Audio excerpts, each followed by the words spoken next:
Hello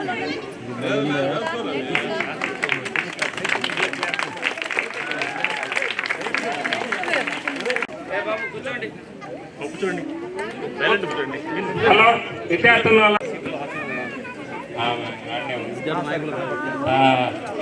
నాయకుగా కోరుతున్నాం. మా teacher నేను ఎకనామిక్స్ బ్యాక్గ్రౌండ్ మీద డిగ్రీ చేస్తా ఉన్నప్పుడు నకులారెడ్డి అని చెప్పేసి మాకు ఒక ప్రొఫెసర్ ఉండేవాళ్ళు. ఆయన ఇన్ఫ్లుయెన్స్ నా మీద ఉండడం వల్ల నేను ఎంఏ ఎంట్రన్స్ ఎకనామిక్సే రాశాను. ఈ స్కూల్ సక్సెస్ఫుల్గా నడుపుకున్నందుకు వారికి కూడా ధన్యవాదాలు, శుభాకాంక్షలు తెలియజేస్తాం. నెక్స్ట్ ప్రోగ్రామ్ ఎమ్మెల్యే గారు వాసన్ రావు గారు పిల్లలకు ఉచిత పాఠ్య పుస్తకాలు సప్లై చేస్తారు. నెక్స్ట్ అమ్మా హేమాన్విత 6th క్లాస్ వచ్చేయమ్మా 6th class Hemanvitha get ready మా. Next Rupa Alekhya. Next N Rupa Alekhya.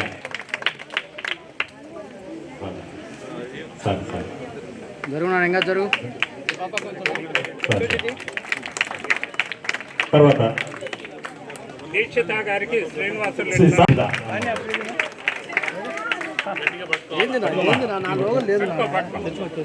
నూతన కొత్త అకాడమిక్ ఇయర్ స్టార్ట్ అయిన సందర్భంగా చంద్రమౌళి స్కూల్ ఆధ్వర్యంలో, శ్రీ వెంకటేశ్వరరావు గారి ఆధ్వర్యంలో, కృష్ణవేణి గారి ఆధ్వర్యంలో పిల్లవాళ్ళకి స్కూల్ బ్యాగులు, ఉచితంగా పుస్తకాలు ఇవ్వడం జరిగింది.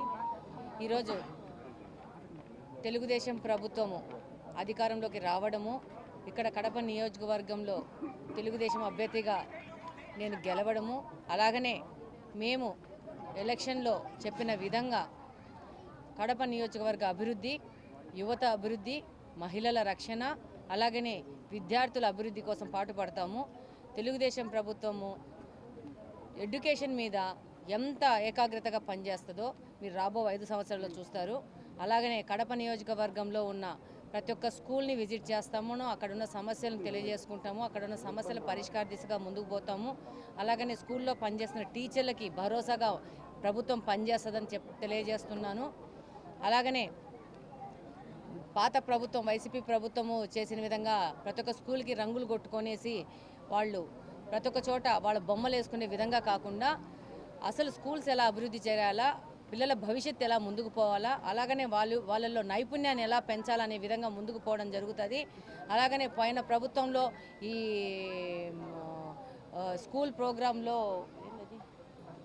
నాడు నేడు ప్రోగ్రాంలో ఏమైనా అవినీతి జరిగిందన్న దాని మీద కూడా ముందుకు పోవడం జరుగుతుంది. అక్కడ జరిగిన ఏదైనా అవినీతి జరిగితే అక్కడ ఉన్న ఫెసిలిటీస్ని కూడా చెక్ చేసి ఫర్దర్ ఈ స్కూల్స్ ఎలా డెవలప్ అవ్వాలా, వాటిని ఎలా ముందుకు తీసుకోవాలా, పిల్లలకు దగ్గరగా ఈ స్కూల్స్ ఎలా పనిచేయాలా, వాళ్ళ భవిష్యత్తు కోసం ఎలా పనిచేయాలనే విధంగా తెలుగుదేశం ప్రభుత్వం పని కడప నియోజకవర్గంలో నేను కానీ పని చేస్తానని సందర్భంగా తెలియజేస్తున్నాను.